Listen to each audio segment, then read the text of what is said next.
कभी आपने सोचा है कि एक माँ का एक लफ्ज़, एक नसीहत, एक आखिरी अल्फाज किसी की पूरी जिंदगी का रास्ता बदल सकते हैं। ये कहानी है एक गरीब बच्चे की जिसे उसकी माँ ने कुछ नहीं दिया, ना जेवर, ना जमीन, ना दौलत, बस एक बात दी, हक मत खाना। और उस एक जुमले ने उसे वहां पहुंचा दिया जहां बड़े बड़े बादशाह भी नहीं पहुंच सके। मगर ये रास्ता फूलों से नहीं, कांटों से भरा था। तो चलिए एक सफर पर निकलते हैं बच्चे के साथ जो सच्चाई के रास्ते पर चला जब दुनिया ने उसे झूठ की चादर ओढ़ाने की कोशिश की। रात गहराती जा रही थी, मगर उस छोटे से मिट्टी के घर की दीवारों में अजीब सी रोशनी भर रही थी, जैसे कोई रूह वहां से आखिरी बार गुजर रही हो। उस कमरे में जहां छत से टपकती बूंदें कभी कभी बेटे की किताबों को भीगने से नहीं रोक पाती थीं, आज एक खामोशी पसरी थी। जैन, 10 साल का वो बच्चा, अपनी माँ के सीने से लिपटा बैठा था। उसकी माँ बीमार थी, कमज़ोर थी, मगर उसकी आंखों में आज भी वो रोशनी थी जो दुनिया को दिखा सके कि सब्र किसे कहते हैं। जैन, उसकी माँ की आवाज़ उस चादर से भी धीमी थी जो अब उसकी आखिरी सांसें ढांक रही थीं। बेटा, मैं तुम्हें कोई दौलत नहीं दे सकती, कोई जायदाद नहीं है मेरे पास, बस एक बात याद रखना। वो रुकी, आंखें बंद हुईं और फिर खुलीं। हक मत खाना। जैन की रगों में वो जुमला जैसे खून बनकर दौड़ गया। बाहर हवाएं सर्द हो चली थीं और अंदर एक रिश्ता हमेशा के लिए खामोश हो गया। माँ अब नहीं रही थी, मगर उसकी बात, उसके लहजे की गूंज जैन के कानों में जैसे हमेशा के लिए बस गई थी। अगली सुबह जब पूरा मोहल्ला जनाजे में शामिल हुआ, सबने एक ही बात कही, अल्लाह इस बीबी को जन्नत दे, बड़ी पाक औरत थी। मगर अब जैन अकेला था। उसका कोई भाई नहीं था, ना बाप का कोई नाम याद था। मोहल्ले के लोग कभी तरस खाकर रोटी दे देते, कभी कपड़ा, लेकिन जैन ने किसी के सामने हाथ नहीं फैलाया। माँ की मिट्टी से भरी हुई कब्र के सामने बैठकर उसने एक वादा किया, मैं किसी का हक नहीं छीनूंगा, ना झूठ बोलूंगा, ना चोरी करूंगा, चाहे भूखा मर जाऊं। और उस वक्त एक हवेली से निकला हुआ गाड़ीवान जैन को देख रहा था, जिसने उस बच्चे की आंखों में माँ की रूह को तैरते देखा।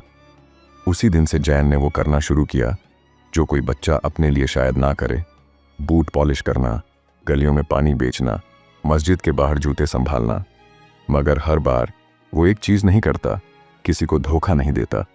एक बार एक साहब ने उसे 20 का नोट दिया और कहा, बेटा 10 का ही लो, बाकी रख लो। जैन ने मुस्कुराकर कहा, मेरी माँ ने सिखाया है, हक मत खाना, बाकी आपका है। उस साहब की आंखें भर आईं। उन्होंने पूछा, कौन थी तुम्हारी माँ? जैन ने नीचे देख लिया, मगर जवाब में सिर्फ इतना कहा, एक ऐसी औरत जो आज भी मेरी रगों में जिंदा है। और जैन चल पड़ा अपने सफर पर, जो अब शुरू हो चुका था, हक और सच्चाई की राह का सफर। जैन की उम्र अब 12 बरस की हो चली थी।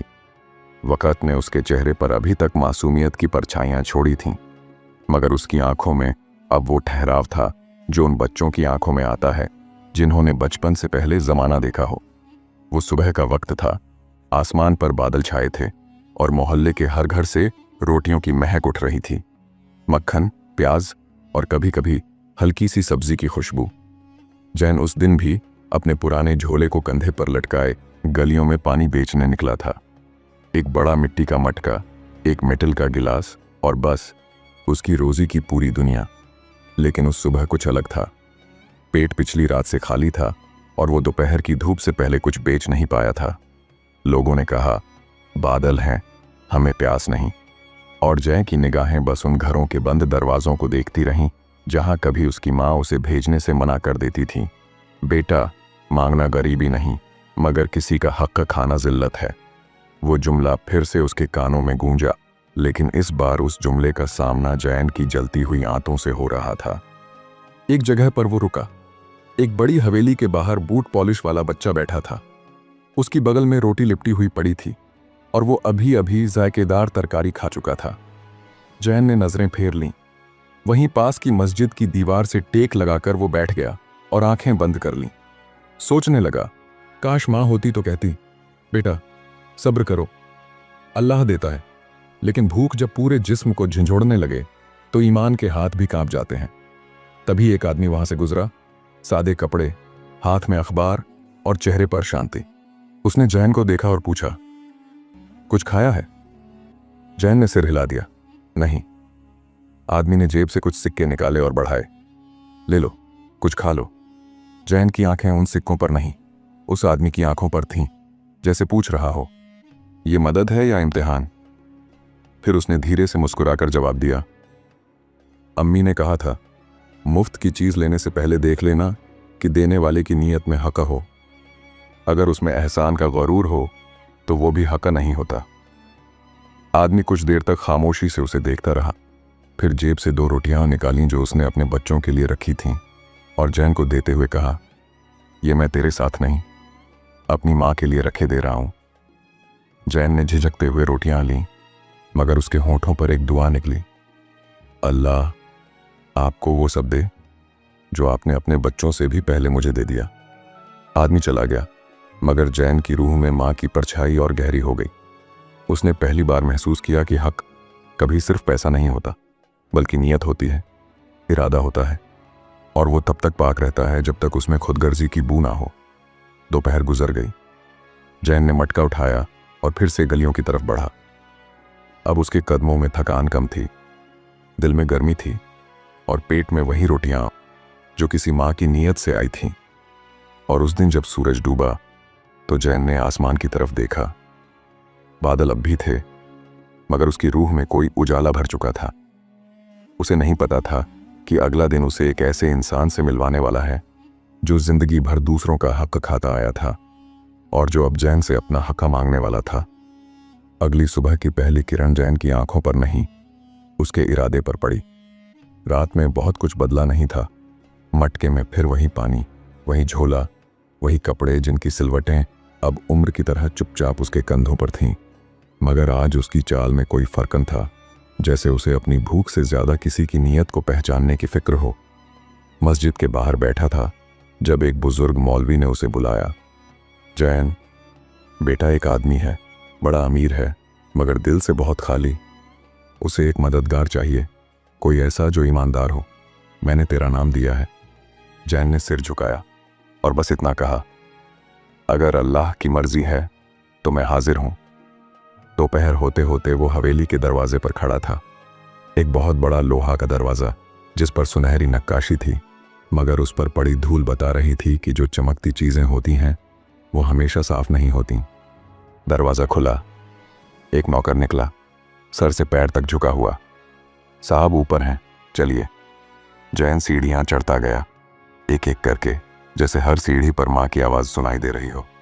हक मत खाना। ऊपर कमरे में एक लंबा चौड़ा आदमी बैठा था, सफेद कुर्ता, मगर आंखों में कोई सुकून नहीं।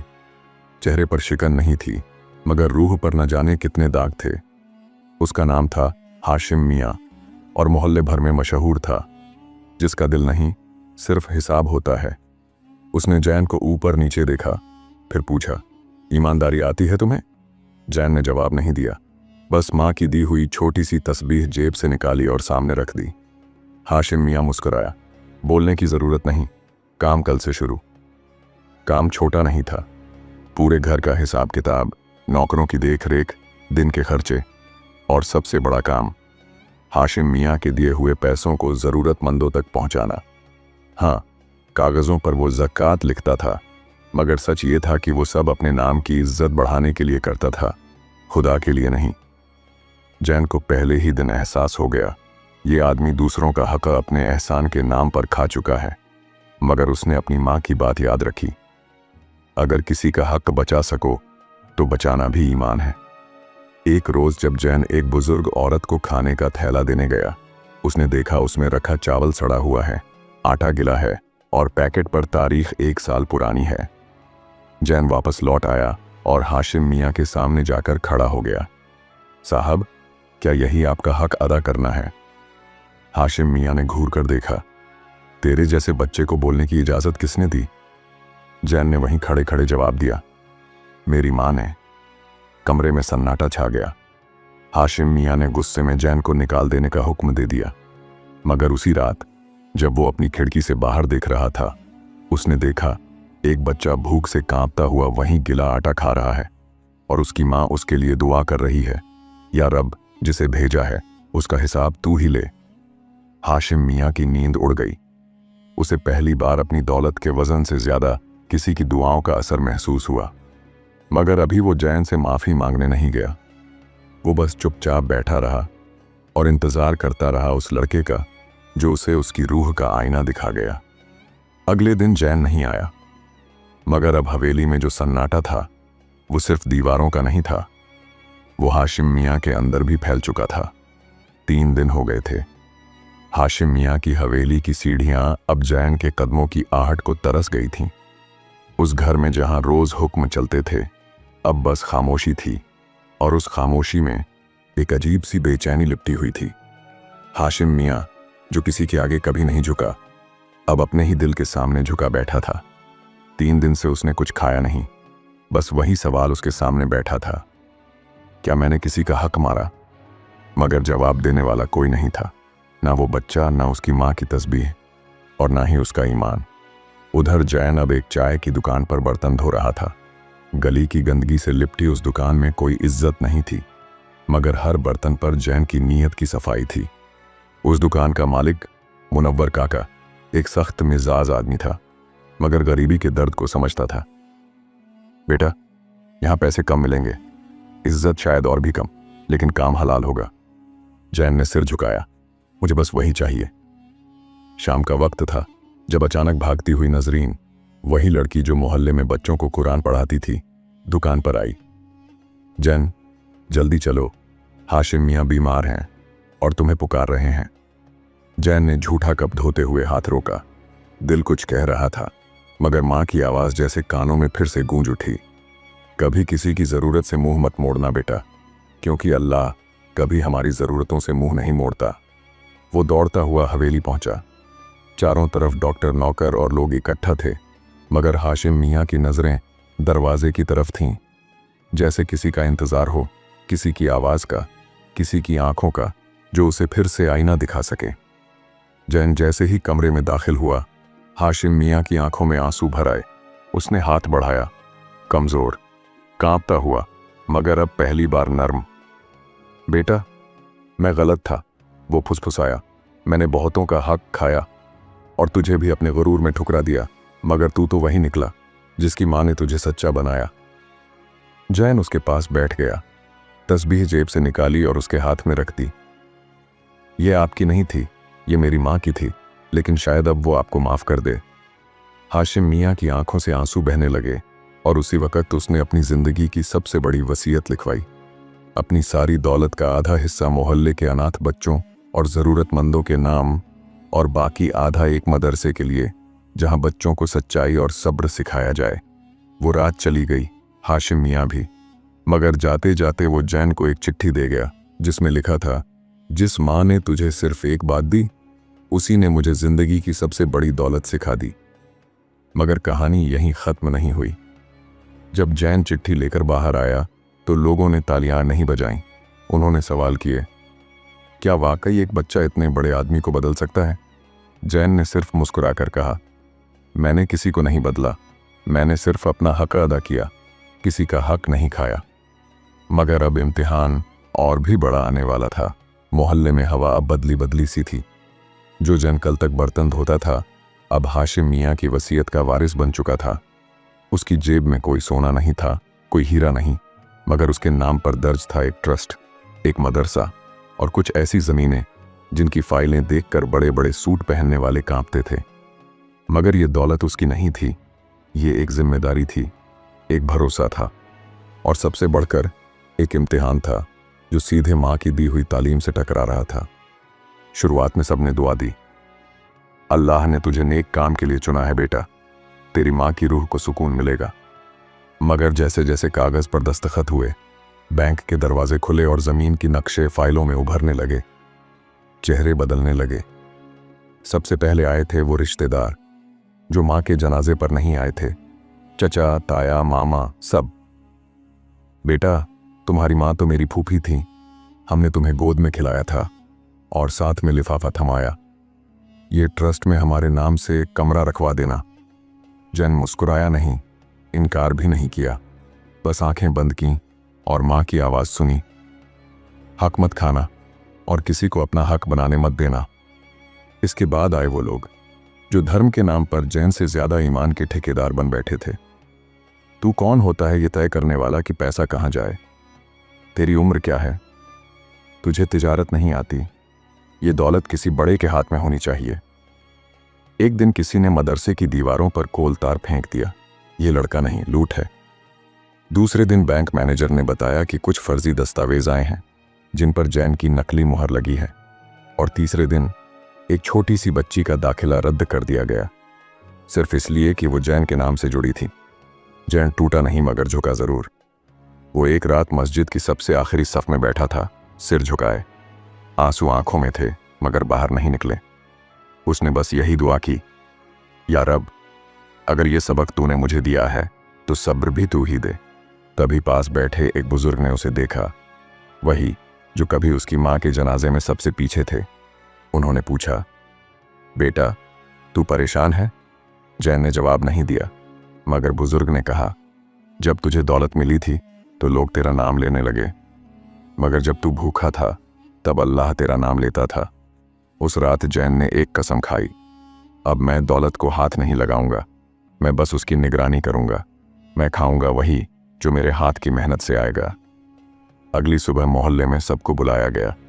जैन ने सबके सामने ऐलान किया, मैं ज़कात, सदका, वक्फ और खैरात का हर हिसाब किताब मोहल्ले के सामने रखूंगा, और अगर किसी को लगता है कि मैंने 1 रुपया भी अपने हक से ज़्यादा लिया है तो मैं अभी ट्रस्ट छोड़ दूंगा।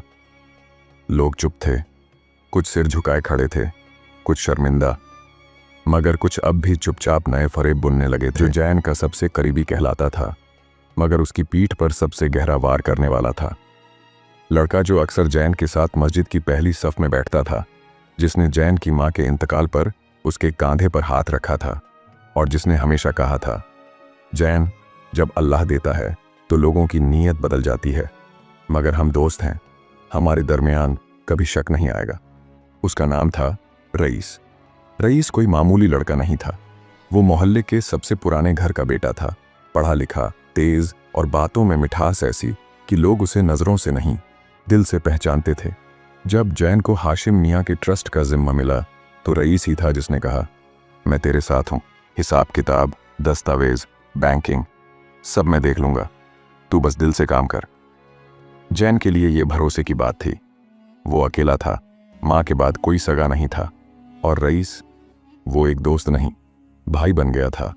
जैन ने बैंक के डॉक्यूमेंट्स पर रईस का नाम बतौर ट्रस्टी डलवाया।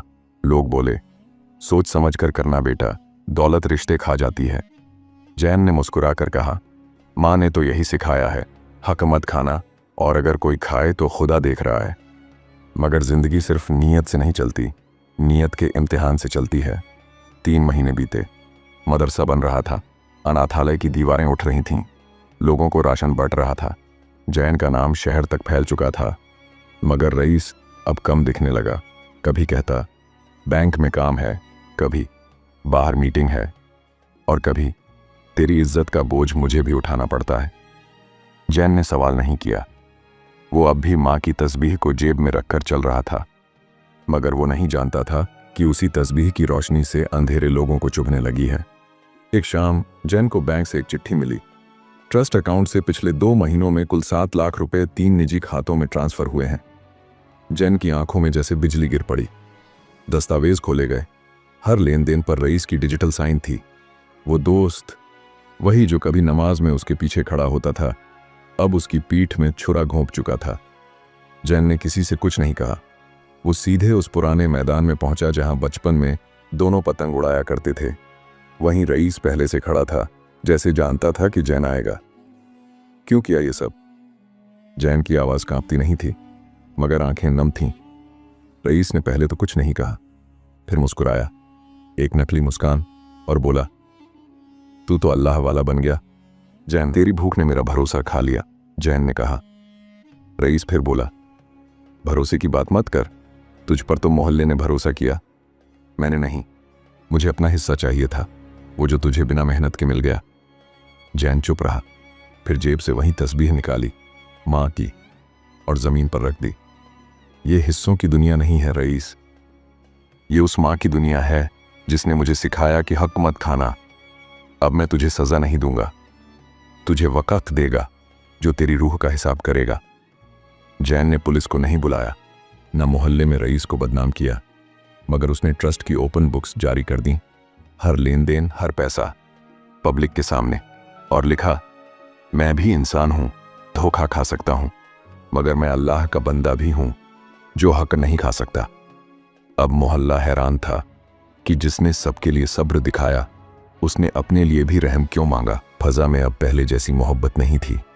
मोहल्ले की गलियां जहां पहले लोग जैन को देखकर सलाम करते थे, अब वहां निगाहें झुकने लगी थीं, या फिर सीधी आंखों में शक लिए तीर बनकर चुभती थीं। ट्रस्ट की दीवारों पर अब भी हक मत खाना लिखा था, मगर उन दीवारों के पीछे खड़े लोग अब खुद पूछने लगे थे, क्या जैन वाकई पाक है? सब कुछ उस एक खत से शुरू हुआ, एक बेनाम चिट्ठी जो मोहल्ले की मस्जिद की तख्ती पर चिपकी मिली। उस पर सिर्फ इतना लिखा था, जो खुद को ईमान का पहरेदार कहता है वही अब ट्रस्ट का सबसे बड़ा गुनहगार है। सबूत मांगो तो बैंक स्टेटमेंट देखो। जैन ने रईस की मदद की क्योंकि वो भी शामिल था। दोनों ने मिलकर खाया। अब एक को मुजरिम बता दिया। मस्जिद के बाहर जमा भीड़ में खुसर पुसर शुरू हो चुकी थी। कुछ बोले, ऐसे ही तो नहीं लिख दिया किसी ने। कुछ ने कहा, अब अगर जैन भी बेईमान निकला तो किस पर भरोसा करें। कुछ अब भी चुप थे। वो जानते थे कि जैन को गिराने के लिए सिर्फ इल्जाम काफी नहीं, वक्त की चाल भी चाहिए। जैन को जब ये खबर मिली तो वो पुराने मदरसे की लाइब्रेरी में बच्चों को किताबें बांट रहा था। उसके हाथ कांपे नहीं, मगर दिल में एक सन्नाटा उतर गया, जैसे किसी ने मां की दी हुई तस्बीह जमीन पर गिरा दी हो। उसी रात ट्रस्ट की इमरजेंसी मीटिंग बुलाई गई। रईस तो गायब था, मगर चिट्ठी अब नाम से ज्यादा असर रखती थी। हॉल में कुर्सियों की कतारें थीं और उनके सामने बैठे लोग, वो लोग जो कभी जैन के साथ नमाज पढ़ते थे, रोजा खोलते थे, दुआएं मांगते थे, अब वही लोग उसके खिलाफ सबूत मांग रहे थे। क्या आपने रईस को पैसे ट्रांसफर किए? क्या आपके दस्तावेजों में हस्ताक्षर हैं? क्या आपके पास कोई रिकॉर्ड है कि आपने रईस के खिलाफ रिपोर्ट दर्ज करवाई? जैन ने हर सवाल का जवाब दिया, ठहराव से, सब्र से। हाँ, मैंने उसे ट्रस्टी बनाया क्योंकि मुझे उस पर भरोसा था। हाँ, मैंने दस्तखत किए क्योंकि मैंने कभी धोखा नहीं सोचा। रिपोर्ट नहीं की क्योंकि मुझे मां ने सिखाया, सजा से ज्यादा इंसानियत जरूरी है। मगर फिर एक और सवाल आया, अगर तुम पाक हो तो ट्रस्ट से हटने से क्यों डरते हो? वो सवाल किसी तेज चाकू से कम नहीं था। जैन चुप रहा, फिर तस्बीह जेब से निकाली, वही मां की पुरानी तस्बीह, और मेज पर रख दी। मैं ट्रस्ट से नहीं, अपनी नीयत से जुड़ा हूं। अगर मेरा वहां होना अब लोगों के ईमान को डगमगाता है तो मैं हट जाता हूं। मगर एक बात लिख लो, हक का मैंने आज तक खाया नहीं, और अल्लाह जानता है कि मैं झूठा नहीं। उस रात वो हवेली जो अब ट्रस्ट का दफ्तर बन चुकी थी, उसकी दीवारों ने एक ईमानदार की तन्हाई की गवाही दी। जैन फिर उसी चाय की दुकान पर लौट गया जहां उसने कभी बर्तन धोए थे, मगर इस बार वो सिर्फ एक नौकर नहीं था।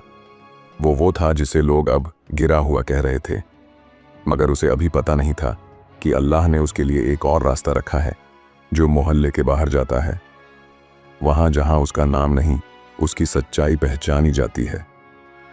वो शाम किसी और शाम जैसी नहीं थी। मोहल्ले के कोने में बैठा जैन अब वो जैन नहीं था जो एक रोज मां के जनाजे में अकेला खड़ा हुआ था। अब उसके चेहरे पर ना रोशनी थी, ना ही शिकस्त, बस एक सुकून था जो जमाने की जिल्लतों के बाद अल्लाह का इनाम बन जाता है। चाय की दुकान की उस टूटी बेंच पर बैठा वो अपनी मां की तस्बीह को बार बार घुमा रहा था, जैसे हर दाना उसकी किसी सब्र की कहानी कह रहा हो। उसी वक्त एक सफेद दाढ़ी वाला बुजुर्ग दुकानदार से चाय मांगता हुआ वहां आ बैठा। उनकी आंखों में ठहराव था, लहजे में वो तर्ज जो किताबों में नहीं, उम्र में मिलता है। तुम ही जैन हो? उन्होंने पूछा। जैन ने सिर हिला दिया, आदब से सलाम किया। तुम्हारे बारे में बहुत सुना, बहुत लिखा भी गया, मगर अल्लाह ने जो लिखा वो सबसे ऊपर था। बुजुर्ग ने खुद को मौलाना इस्माइल बताया, लखनऊ के एक बड़े वक्फ संस्थान से जुड़े हुए थे। हमारे शहर में एक यतीम खाना है जो बरसों से बंद पड़ा है, और एक ट्रस्ट जो कागजों पर है मगर अमल में नहीं। हमें कोई चाहिए जो बेबाक हो मगर नम्र, जिसने हक न खाया हो बल्कि उसका दर्द झेला हो। जैन ने कोई जवाब नहीं दिया, बस माँ की तस्बीह को देखकर धीमे से बोला, मैं सोचकर जवाब दूंगा मौलाना। मौलाना मुस्कुराए, तुम्हारे सोचने की नहीं, अब दुनिया को तुम्हें समझने की जरूरत है। जैन जब लखनऊ पहुंचा तो वो शोर से नहीं, सादगी से गया। न साथ में कोई सामान था, न शान, लेकिन वहां की गलियां उसकी सच्चाई का स्वागत करती थीं, जैसे किसी पुराने मेहमान को पहचानती हों। वो यतीम खाना जिसकी छतें टपकती थीं, दीवारें झड़ चुकी थीं, धीरे धीरे फिर से बच्चों की हंसी से गूंजने लगा। जैन ने वही काम किया जो उसकी माँ ने उसे सिखाया था, एक एक पैसे का हिसाब, एक एक रोटी की इज्जत और हर बच्चे की मुस्कान की हिफाजत। 6 महीने बाद लखनऊ का यतीम खाना एक मिसाल बन चुका था और उसी वक्त मोहल्ले से एक खत आया। रईस गिरफ्तार हो चुका था, फर्जी दस्तावेज, हेरा फेरी और ट्रस्ट की रकम की चोरी में। मोहल्ले के लोग अब जैन को याद कर रहे थे। वो सच्चा था, हमें देर से समझ आया, मगर जैन लौटने नहीं गया। उसने अपनी माँ की तस्बीह को एक छोटे से शीशे के केस में रखकर यतीम खाने की लाइब्रेरी में रखवा दिया, एक ताबीज की तरह। नीचे एक तख्ती लगी जिसे माँ ने दिया, और उसने कभी किसी का हक नहीं लिया। प्यारे दोस्तों, इस कहानी ने हमें सिखाया कि सच्चाई हमेशा शोर नहीं करती, मगर उसका असर सदियों तक रहता है। जैन की माँ ने जो एक बात सिखाई, हक मत खाना, वही उसकी सबसे बड़ी दौलत बन गई। इस दौर में जहां हर चीज बिकती है, वहां जो बिकता नहीं वही वाकई की दौलत है। तो अगर आप भी जैन की तरह कोई बात दिल से निभाते हैं तो यकीन मानिए, अल्लाह हर उस आंसू का हिसाब रखता है जो आप किसी के हक में गिराते हैं। और अगर ये कहानी आपके दिल को छू गई हो तो बस एक छोटा सा अमल कर लीजिए, हमारे चैनल को सब्सक्राइब करिए, ताकि हम ऐसे ही दिल से निकले किस्से फिर आपके दिल तक पहुंचा सकें।